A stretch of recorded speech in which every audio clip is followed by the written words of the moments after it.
Olá, queridos, a paz do Senhor, tudo bem com vocês? Quem vos fala é o pastor Leandro.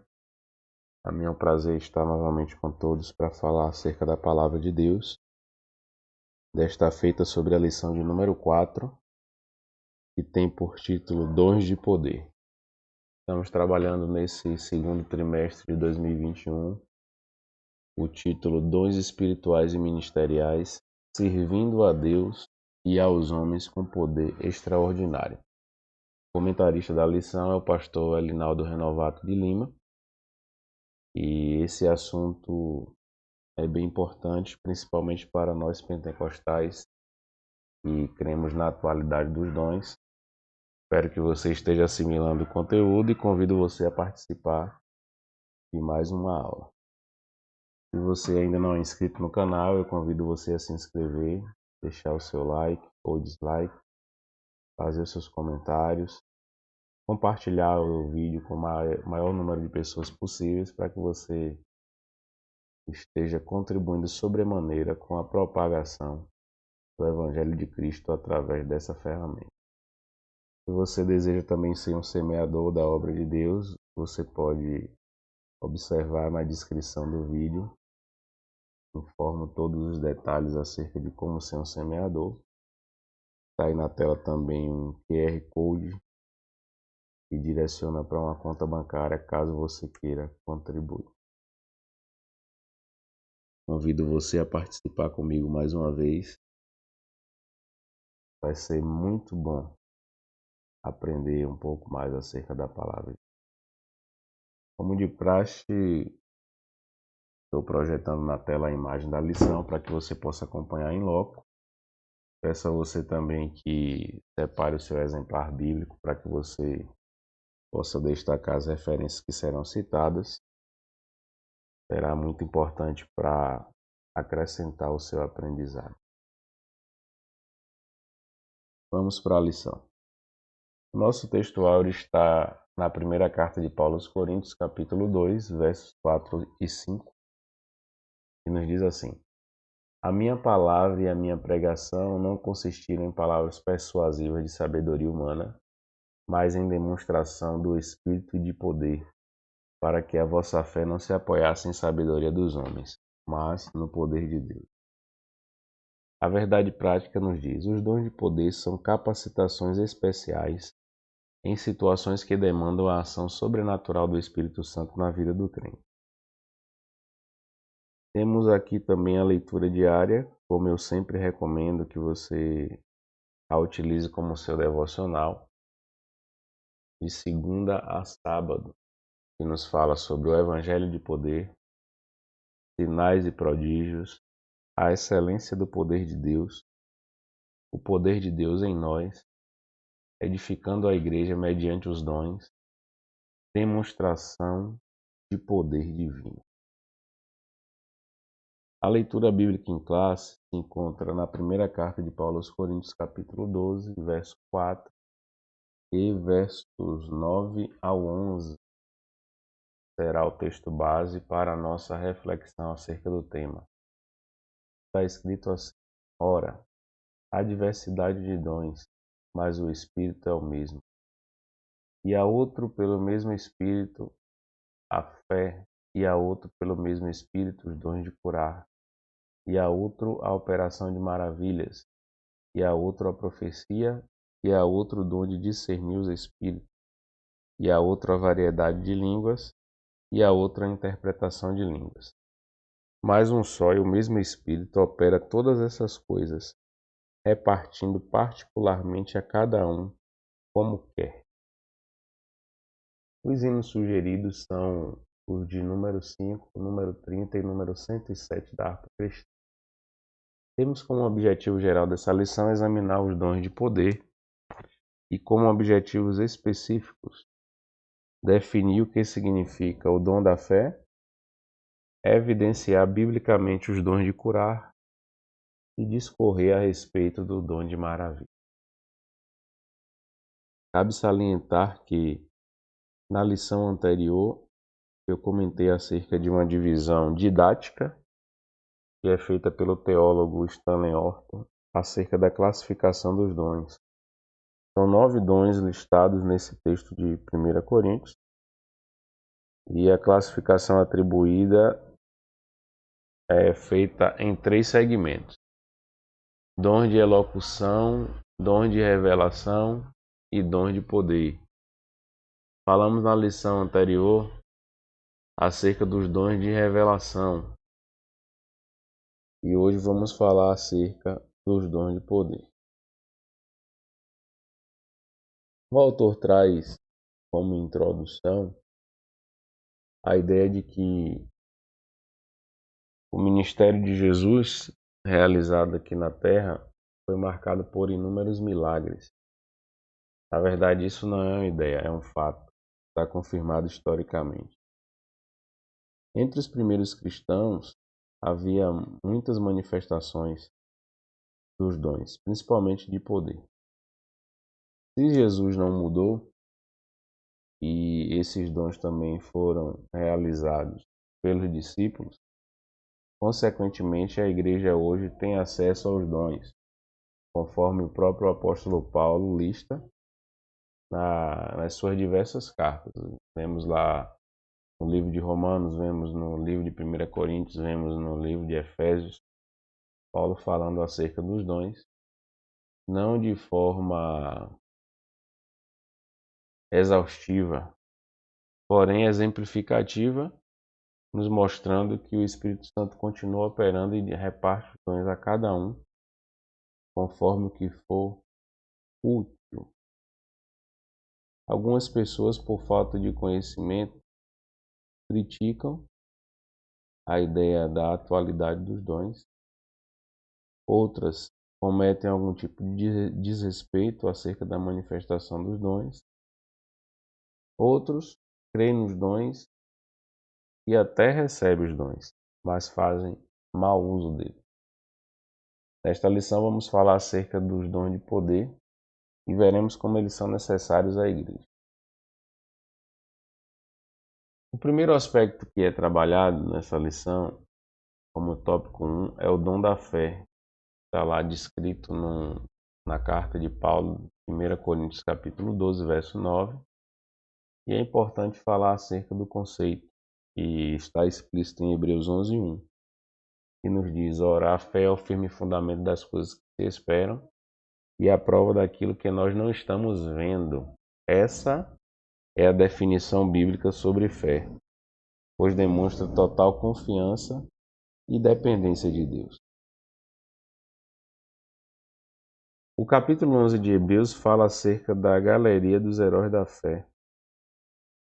E lá temos vários exemplos de como a fé foi exercida no panorama bíblico e como Deus se manifestou através dessa ferramenta utilizada por homens inspirados e que tinham comunhão e relacionamento com Deus. A fé como dom.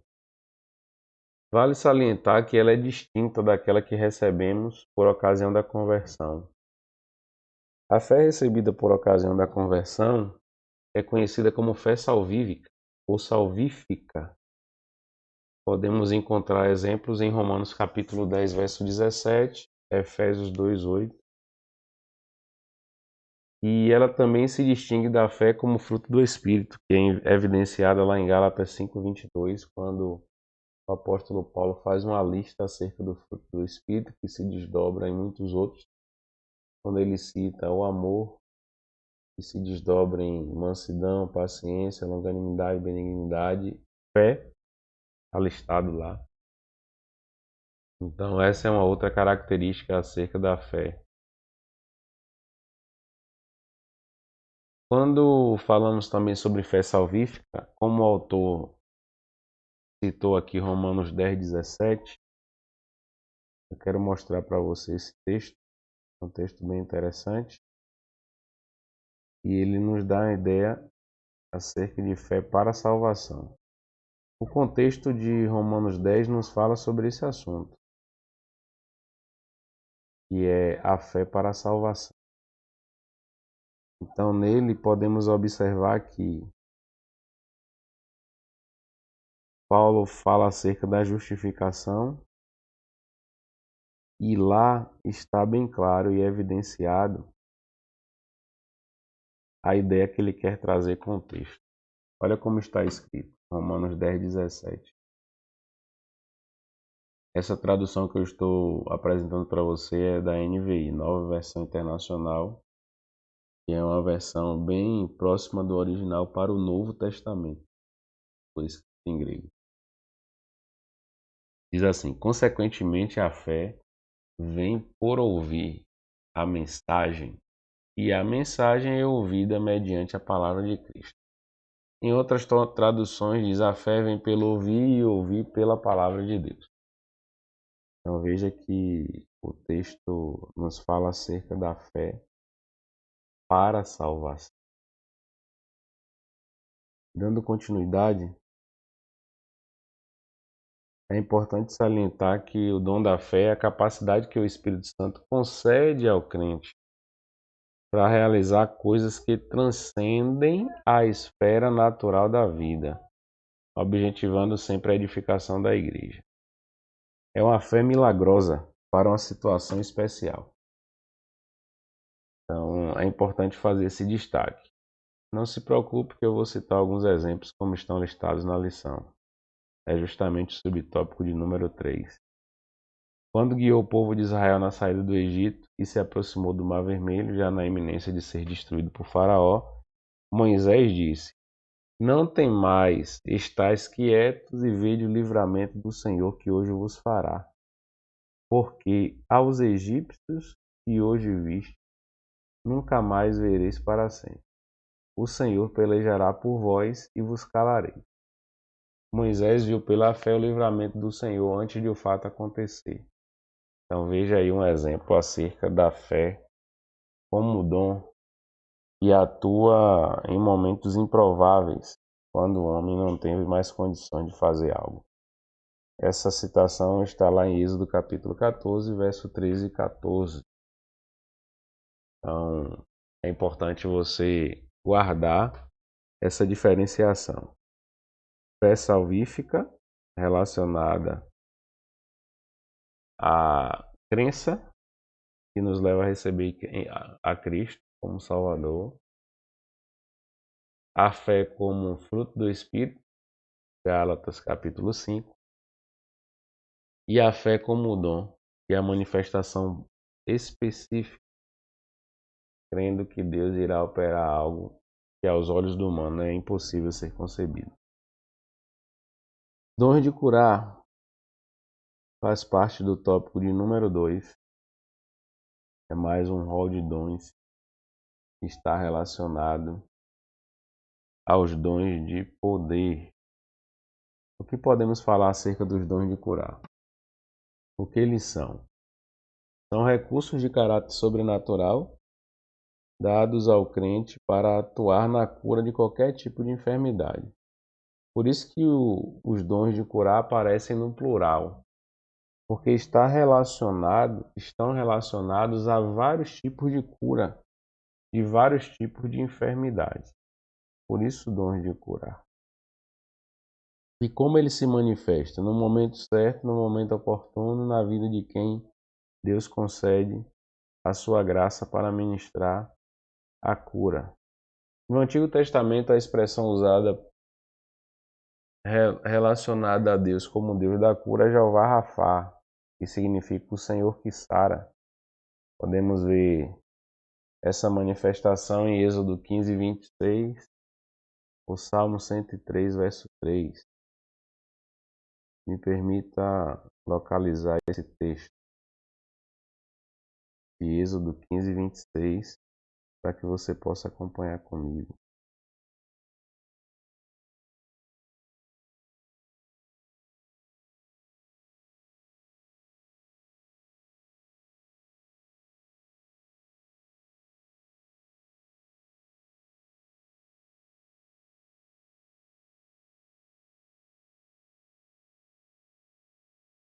Êxodo 15:26, olha que interessante.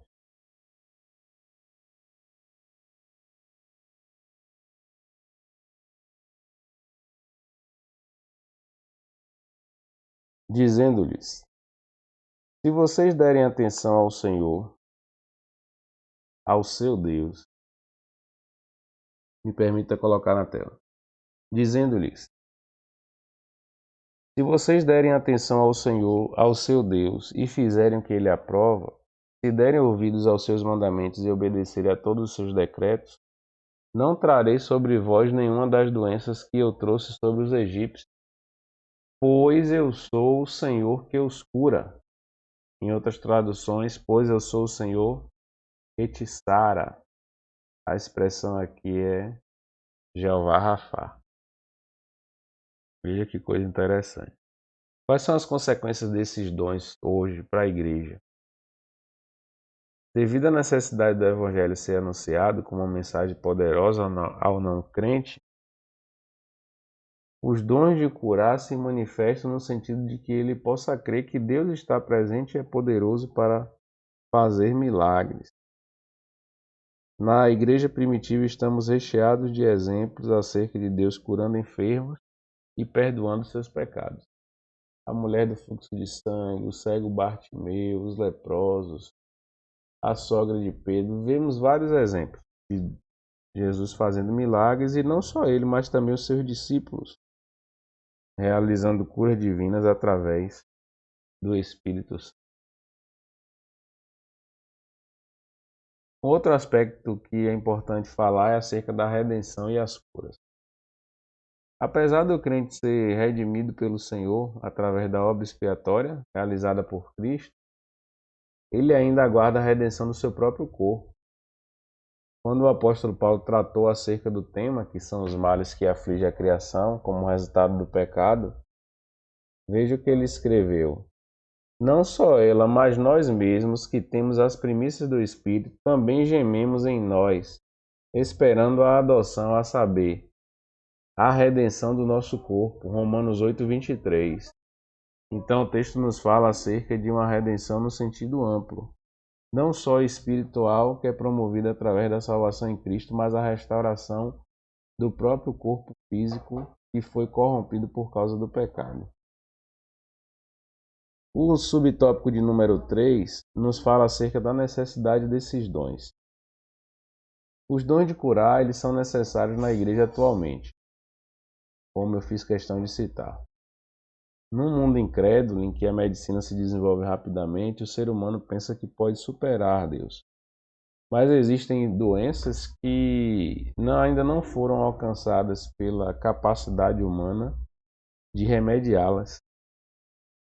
E quando o homem não pode fazer algo, é então que Deus se manifesta para realizar um milagre, trazendo transformação, trazendo mudança, trazendo conversão. Não podemos abrir mão da capacidade que Deus deu ao homem através da medicina, que vai continuar evoluindo, e muitas curas para diversas doenças que ainda não têm cura serão encontradas, sem dúvidas. Mas, por outro lado, também existirão problemas que o homem não poderá solucionar.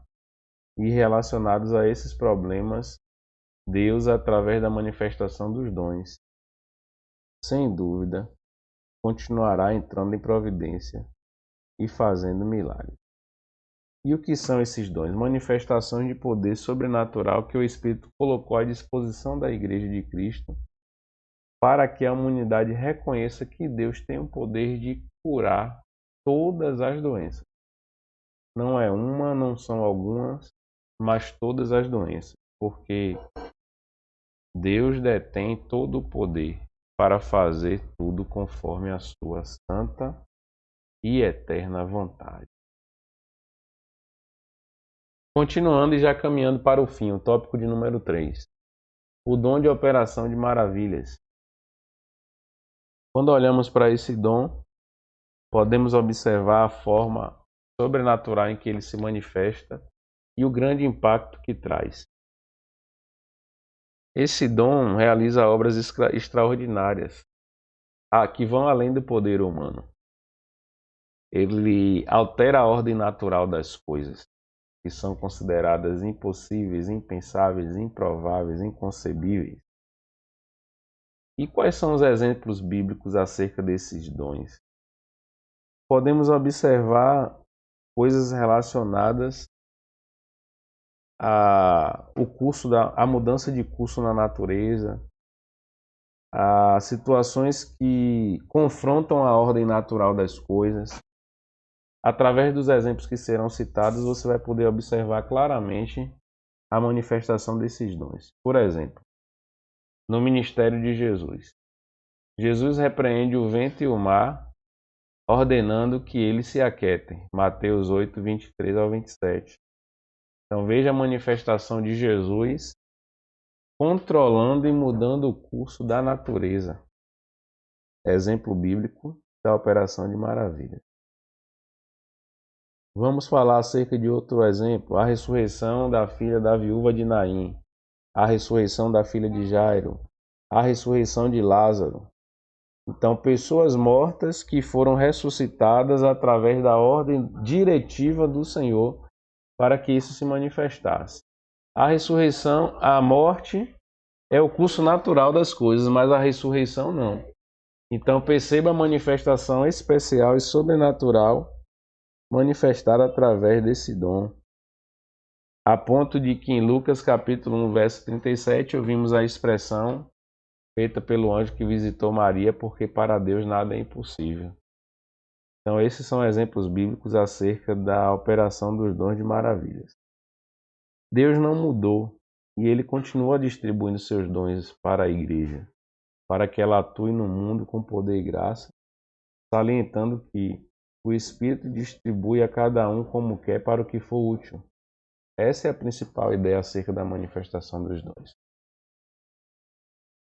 Eu preciso falar também acerca das distorções que existem no uso dos dons de curar e operação de maravilhas. Precisamos entender que o cristão não tem autorização divina para determinar, decretar ou exigir cura de enfermos. E que a nossa relação com Deus ela não está associada à barganha, pois nós não temos condição alguma de exigir algo de Deus. Somos seres humanos limitados. Tudo se manifesta através da graça e misericórdia do Pai sobre nós. Como discípulos, nós devemos rogar ao Pai para que Ele assim o faça, tanto em relação à manifestação das curas, como em relação à manifestação da operação de maravilhas. Nós precisamos usar a fé que recebemos e orar crendo que Deus é poderoso para fazer. A nossa responsabilidade é orar, pedindo que Ele faça. Mas quem faz é Ele, quem faz é Deus, quem faz é o Senhor. Devemos impor as mãos, devemos orar para que haja milagres, devemos orar para que Deus intervenha na natureza e nas situações que fogem ao curso natural da vida. Porém, é Deus que faz conforme Ele quer. Nós precisamos, como ferramentas, nos colocar à disposição, porque esse é o nosso papel. Concluindo, Deus pode conceder a seus servos o dom da fé, os dons de curar e o de operação de milagres, mas sempre de acordo com a sua vontade e graça. Precisamos lembrar que os dons de poder contribuem para legitimar a pregação do Evangelho. Infelizmente, há pessoas que querem utilizar essas dádivas para obter lucros financeiros, vantagens pessoais, destaque social, e isso envergonha o Evangelho de Cristo. Mas a Bíblia diz: ai daquele por quem vier os escândalos, antes se amarrasse uma pedra em seu pescoço e fosse lançado no fundo do mar. Quem procede dessa forma está suscetível ao juízo de Deus, pois o próprio Deus o julgará. E nós, como igreja, povo do Senhor, façamos uso dos dons de poder para propagar o Evangelho do nosso Senhor Jesus Cristo e glorificar o nome do Pai através do Espírito Santo. Para refletir, qual o conceito de fé? O firme fundamento das coisas que se espera e a prova das coisas que nós não estamos vendo. O que é o dom da fé? A capacidade que o Espírito Santo concede ao crente para realizar coisas que vão além da esfera natural. O que são os dons de curar? Recursos de caráter sobrenatural para atuarem na cura de qualquer tipo de enfermidade. O que faz o dom de maravilhas são operações extraordinárias que o ser humano jamais pode fazer, que mudam o curso natural das coisas. E quais são os exemplos da manifestação desses dons na Bíblia Sagrada? Temos a ressurreição do filho da viúva de Naim, da filha de Jairo e de Lázaro. Então, espero que você tenha assimilado bastante aquilo que foi trabalhado nessa lição, que você possa guardar no seu coração todo esse conteúdo e que ele possa fazer parte da sua vida no dia a dia, para que você continue crescendo na graça e no conhecimento do Senhor e continue realizando a obra de Deus com ousadia, intrepidez e autoridade. Que Deus te abençoe, foi um prazer estar contigo mais uma vez. Espero você para a próxima lição. Tenha uma semana abençoada, tenha uma semana de vitória na presença do Pai.